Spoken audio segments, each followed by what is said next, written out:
پروژه کاریزبوم یزد در واقع مسابقه‌ای بود که توسط سازمان نظام مهندسی یزد و پردیس کیامهر در مجموعه کاریزبوم برگزار می‌شد. عنوان پروژه مجموعه تفریحی گردشگری کاریزبوم بود. آنالیز برنامه ما رو به 5 حوزه عملکردی مختلف رسوند. در نگاه اول استراتژی که ما برای این پروژه انتخاب کردیم این بود که یک معماری زیرزمینی داشته باشیم. معماری زیرزمینی یکی از مهمترین ویژگی‌های معماری کویر، یکی از مهمترین ویژگی‌های معماری یزد است. مهمترین موضوعی که ما باش در معماری زیرزمینی مواجه هستیم موضوع معماری آبانبارها هستند.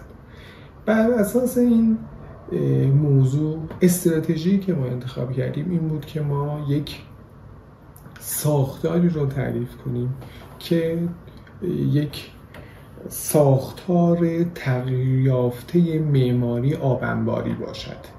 یعنی ما روی زمین هیچ نشانی از عملکردهامون نباشد، معماری رو ببریم زیر زمین، اما وقتی ما معماری رو هدایتش میکنیم به سمت داخل زمین با موضوعی مواجه هستیم به نام نور.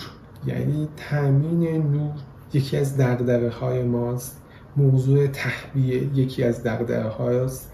به همین خاطر ما دوباره پروژه رو در واقع ارجاع دادیم به سمت معماری یزد. ما یک سری عناصری طراحی کردیم که این عناصر در واقع برای ما نقش بادگیر نورگیر رو همزمان دارن.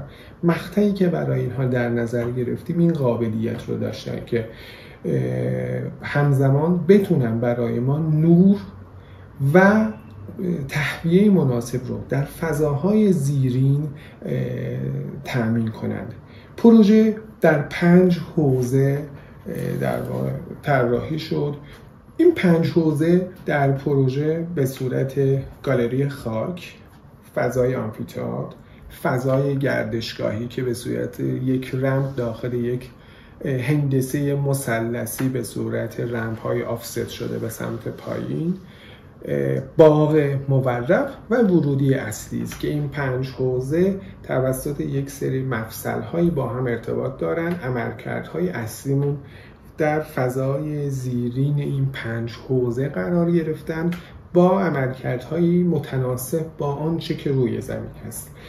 فضای روی ما به یک گردشگاه عمومی اختصاص داده شده است که فقط یک سری عناصر که همان عناصری هستند که ما ازشون به عنوان بادگیر نورگیر اسم میبریم.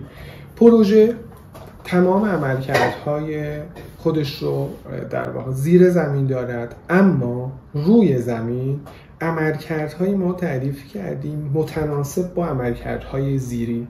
یعنی پروژه یک امکان فعالیت شبانه روزی دارد. عنوان پروژه رو ما گذاشتیم راینگاه. راین در واقع تداعی کننده مسیرهای قنات هستند.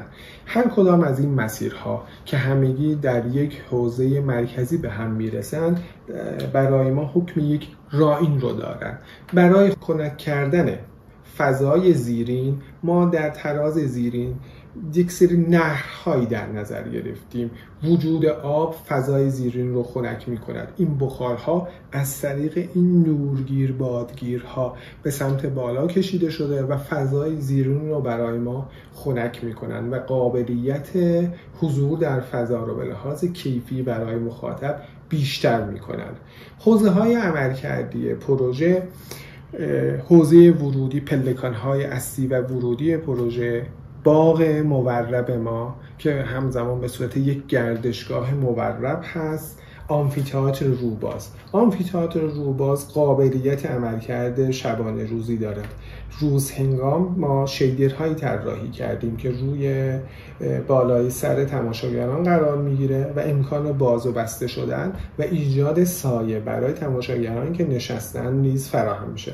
و فضای گالری خاک که به صورت یک گالری مورب امکان عبور از یک فضای گالری مانند به سمت گالری پایین یا اصلی رو داریم. یکی از مهمترین موضوعاتی که برای من توی این پروژه مهم بود این بود که مرزی میان پروژه و شهر وجود نداشته باشه. برای همین تمام از 5 حوزه‌ای که تعریف شدن، این 5 حوزه به بیواسطه و به صورت رمپ عرصه بیرون فضای شهری یا شهر رو متصل میکنن به فضای زیرین، هم در محدوده باغ مورب، هم در محدوده رمپ مثلثی، هم در محدوده آمفی‌تئاتر، گالری خاک و همچنین ورودی اصلی که به همگی به صورت یک سری رمپ های بیمرزی بین شهر و پروژه عمل میکنن.